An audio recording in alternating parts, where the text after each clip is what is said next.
My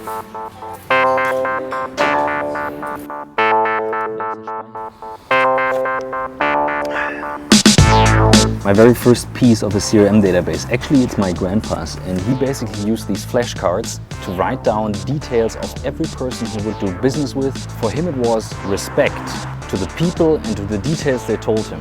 I also learned that you can build any kind of business with that tool.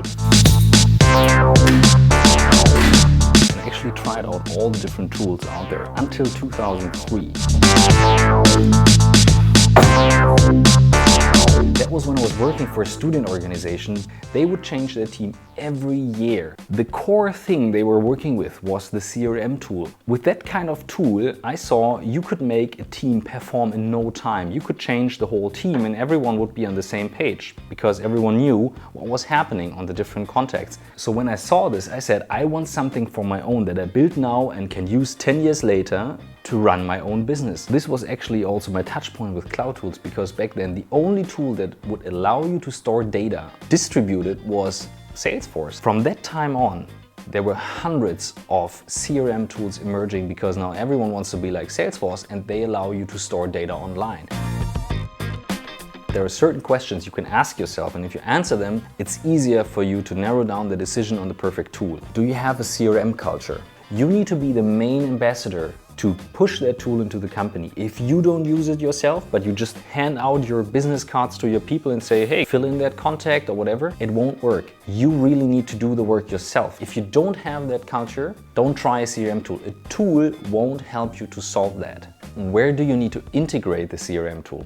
You know, there are many different CRM tools out there with hundreds of features. The problem is, a CRM migration, if you don't start from scratch, it's always kind of complicated. You need to migrate data from one tool to the other. Even if you have an address book, you need to migrate the data from the address book into the CRM tool. The better the tool integrates with your existing tools, so for example, ProsperWorks integrates perfectly with Google. They even are in the same interface if you open your mail. Think of that. It takes away a huge pain of migration and integration, and it's easier for your people to use it. This is also the reason why you would never make your own CRM tool. You want to make it transparent and at the same time know what you make transparent. If you don't share the context, if everyone keeps their own context for themselves, you can run address books. That's just still fine. Look for an option that would allow you to set up certain roles, and these roles can see certain things within your CRM. That's how a team can work autonomously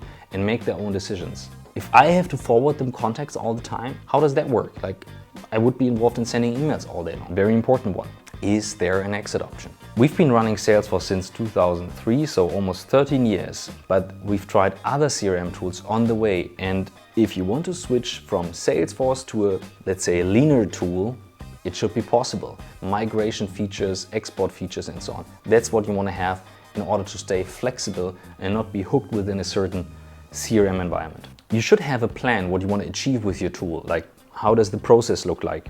But then it comes down to testing certain tools to see, is that the right tool for us? How does it feel? How can I work with it? Never do a decision just based on the paper. With that being said, I want to give you a very hands-on overview of my 5 tools that I would use or recommend depending on the setup you have. If you run Google Apps for Work, so the business solution from Google, ProsperWorks is a good way to go. It costs quite some money, but it's worth it because it's integrated within Google Mail.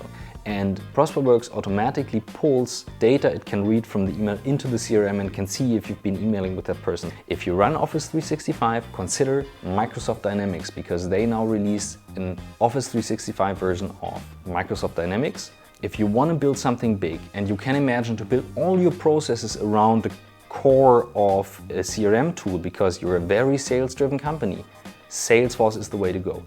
That's the big guy. That's like the S-Class, the Rolls-Royce of CRM tools. Make sure, if you consider Salesforce, that you have a super clear vision and a process and a workshop you've done before of what you want to build with that tool. If you're a small team and you want to have something that can do kind of everything, like contacts, invoicing, calendar, and so on, Team Leader is an option. But as I said, you are a small team and you most likely stay a small team. If you're a startup and you plan to grow your company rapidly, and you don't want to pay the price for Salesforce, or that's like too big for you, then Pipedrive is a good option. It's a great CRM tool. They show the process, they have great number of features. It's not as customizable as other CRM tools, but it's a good start to go something plug and play, not too complicated, and still a structured CRM. It will never go without some work. You always have to test or find the process. There is not the right answer. There's not just one great CRM tool to go with. All I'm saying is every company needs a CRM tool because it's the respect that you give to the people you work with.